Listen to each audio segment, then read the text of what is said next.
ఓం శ్రీ మాత్రే నమః. అందరికీ నమస్కారం అండి. కన్యా రాశి వారి గురించి కొన్ని అనుకున్న పనులు జరగడం లేదు కన్యా రాశి వారికి ఈ మధ్య. అసలు వారికి ఈ పనులెందుకు జరగట్లేదు? అయి జరగాలంటే ఏ విధంగా ముందుకెళ్ళాలో మనం ఈ పాటలో తెలుసుకుందాం ఈ విషయాన్ని గురించి. కన్యా రాశి వారు చూసుకున్నట్లయితే గనక వీరు కష్టజీవులు.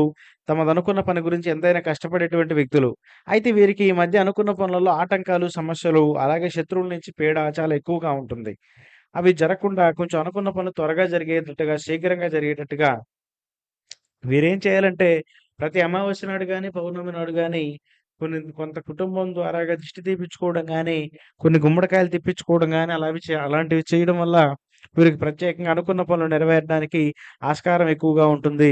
అలాగే వీరు ఏదైనా ముఖ్యమైన పని మీద వెళ్తున్నప్పుడు కొన్ని యాలకులు ఎండిపోయినటువంటి యాలకులను కొన్నిటిని అలా నోట్లో వేసుకొని బయటికెళ్ళడం వల్ల అనుకున్న పనులలో విజయం జరిగే అవకాశం ఉంటుంది. అలాగే ఏంటంటే బయటికి వెళ్ళే ముందు గాని, లేదంటే శత్రువులు ఎక్కువగా ఉన్నప్పుడు గాని కొన్ని యాలుకలను మీతో పాటు కొన్ని యాలకులు కాకుండా ఇలా లవంగాలను కొన్ని మీతో పాటు తీసుకెళ్ళడం వల్ల కూడా మీకు అనుకున్న పనులలో కొంత విజయం జరుగుతుంది. శత్రువుల నుంచి ఒక భయం తగ్గిపోతుంది. శత్రువులు చేసే క్రీడలు కూడా మన మీదకు తగలకుండా అనుకున్న పనులలో మనం రక్షించబడతామని చెప్పుకోవచ్చు. వాటికి అటువంటి శక్తి ఉంటుంది.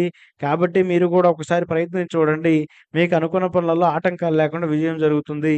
మా వీడియో మీకు నచ్చినట్లయితే తప్పకుండా లైక్ చేయండి, షేర్ చేయండి, కామెంట్ చేయండి. నమస్కారం.